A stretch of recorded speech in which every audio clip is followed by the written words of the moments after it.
Hi there, my name is Penny, and I'm Computershare's virtual agent.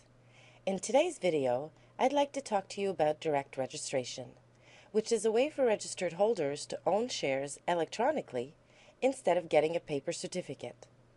We will look at a little bit of history, discuss the benefits of direct registration, and briefly explain how it works. By the end of the video, I think you'll see how holding shares through direct registration can be a better alternative to holding on to physical certificates. Certificates to represent ownership in a company or venture have been around as long as people have been investing. The first securities to be traded in North America go back to 1670. Back then, in order for a merchant agent in a trading post to trade their stock, they had to wait until the supply ship arrived from England and hand over share certificates to the captain, who would then take them back to London for transfer at the company's head office. New certificates would arrive the following year when the next supply ship returned to Canada from Europe. Fortunately, things have progressed since then, but the certificate remains.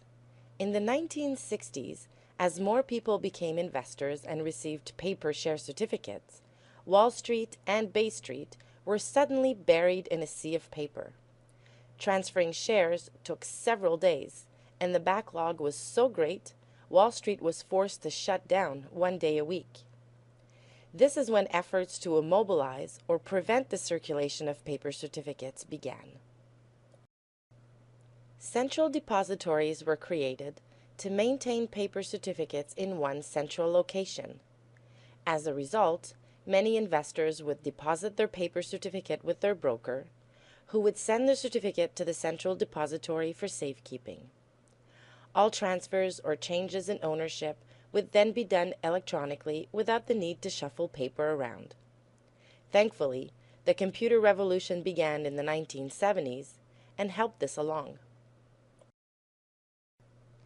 By the 1990s, it became evident that the safekeeping of physical certificates in one central location would not be enough, and something else needed to be done in order to make the stock market more efficient. The industry needed to go one step further and try to move towards the elimination of paper certificates completely.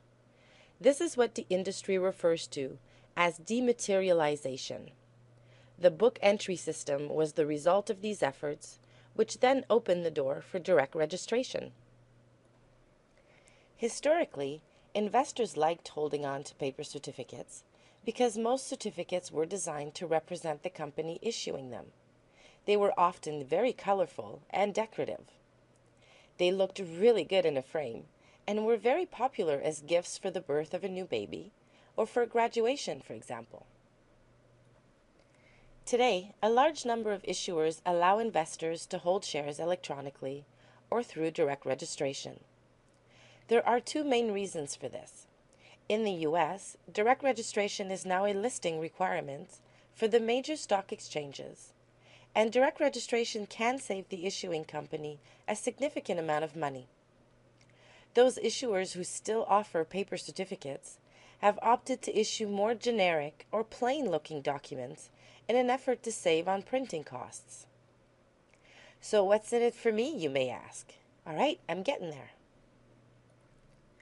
The most obvious benefit of direct registration for you is that you don't have to worry about how to keep your paper certificates safe. Depending on the value of the shares you own, it can be costly to replace a certificate if it gets lost, stolen, or destroyed in a fire, for example.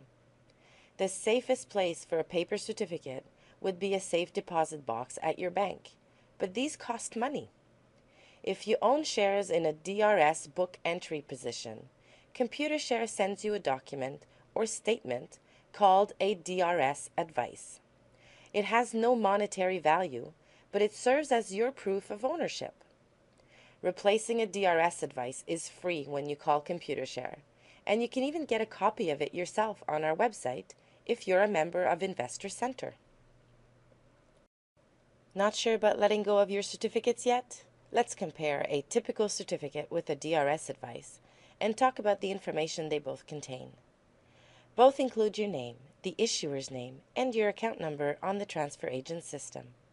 Both provide information on the type of securities you hold, as well as the number of shares. If there are transfer restrictions on the stock you own, we can even print those restrictions on a DRS advice, just like we would on a share certificate. From a transaction point of view, there's very little difference between transferring certificated shares and DRS shares. In fact, our requirements are the same. In both cases, you need to provide us with a transfer form and a medallion signature guarantee. With DRS shares, however, there's no certificate to locate before you can submit a transfer request. So are you ready to move to a more convenient way of holding shares? Are you ready for DRS? If you are, visit our website. On it, you can confirm whether or not the issuer you're holding shares in allows for direct registration. If the issuer offers DRS, all you have to do is send us your share certificate and a letter of direction asking us to deposit the certificates into a book entry position for you. Thank you so much for visiting the Computershare channel on YouTube today. If you have questions on direct registration or would like more information on replacing your paper certificates with electronic shares, come and see me on Investor Center at www.computershare.com.